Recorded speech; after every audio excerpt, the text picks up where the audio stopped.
I have just received my notice that the bailiff is going to call to collect my council tax. So I want to tell you why I'm refusing to pay. Central and local government have been told for decades by robust search of the universities that inadequate income, debt and inequality impact on mental and physical health.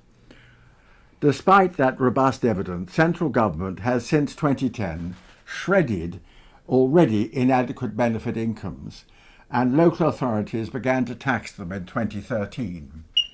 And they used the full force of the law to enforce the tax against our poorest fellow citizens.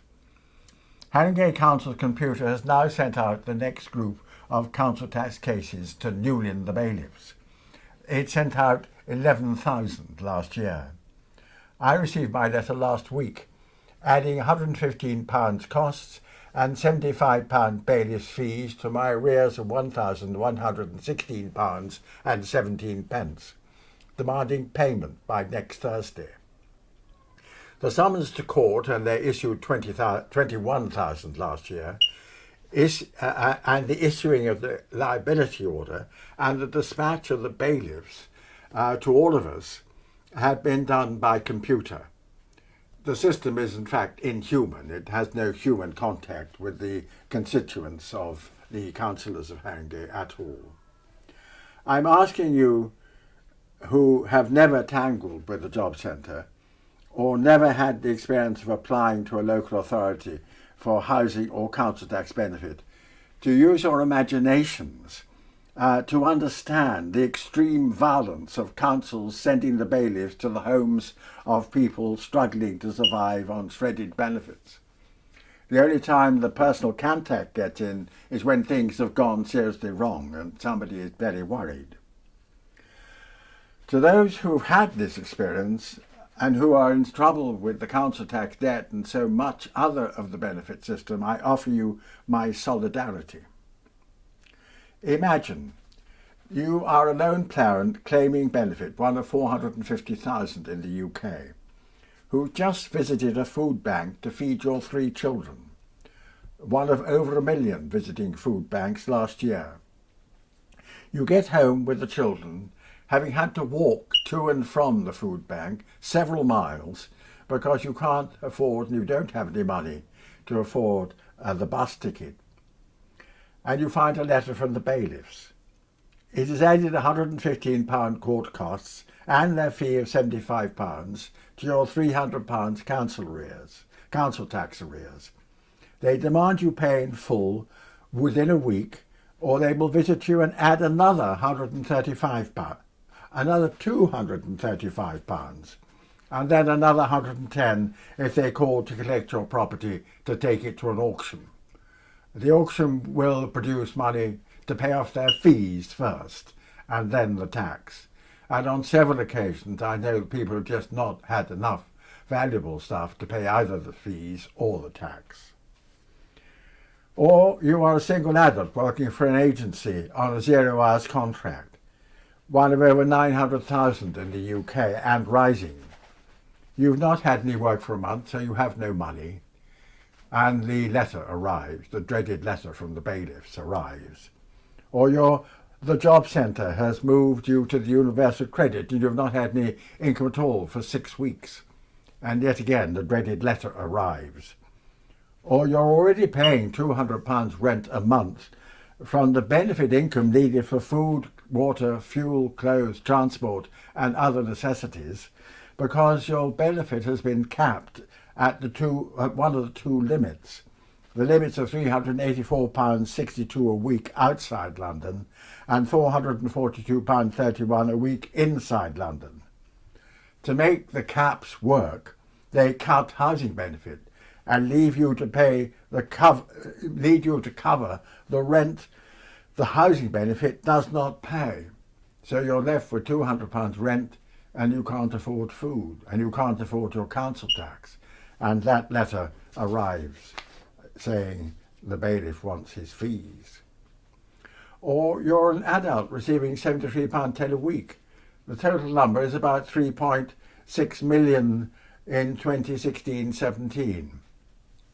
They add the children's and the housing and the council tax benefits to that £73 a week. So it's the basic adult cornerstone of the benefit system.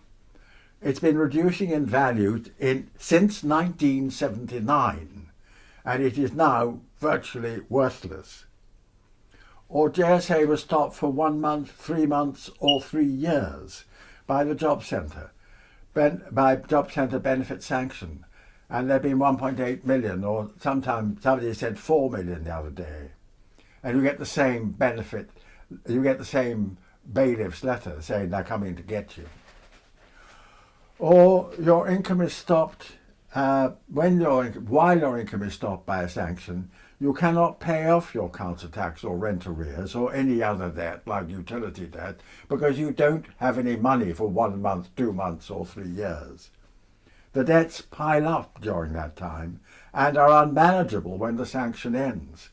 You get threats of eviction for rent arrears, and of course along comes the letter from the bailiff for your council tax arrears.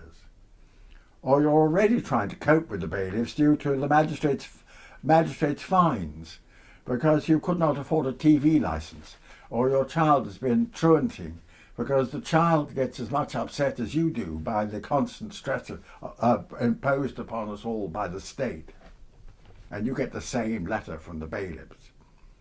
Or you're disabled and a private company applying the work capability assessment has failed you.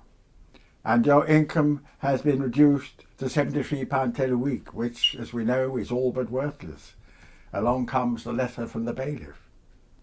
Or you've just learned that the council is planning to demolish your council home, as so many people have in London. Same letter from the bailiffs. Or any of the above. They happen simultaneously, or they happen in grinding succession, one after the other, things getting worse and worse. And that's all due to the vicious laws and regulations of 3 powerful government departments. The DWP, the MOJ, the DCLG and the local authorities. They're pitched against the most vulnerable households. So it's 3 powerful government departments against 1 household. And along comes the bailiff's letter. And all that's to enforce a civil debt against our most vulnerable fellow citizens. If they ask you why the Reverend Paul Nicholson is refusing to pay his council tax, tell them he's a member of the Christian faith, and like all great faiths, it has a rule which demands that we love our neighbour as ourselves. Christian love demands that we put the well-being of everyone at the top of our agenda, particularly the well-being of the most disadvantaged people in our words and actions. The treatment of the poorest UK citizens by government during the 10 years since the crash in 2007 has been deeply offensive to the Christian principles of love, peace and justice. The refusal to pay the council tax is nothing compared to the refusal of government to support the lives, health and well-being of people who need financial support to begin to flourish, to get themselves off the ground. You can't get off to work if you're hungry, if you're thirsty, if you're visiting food banks and hopelessly in debt. And the government is forcing people into hunger and debt.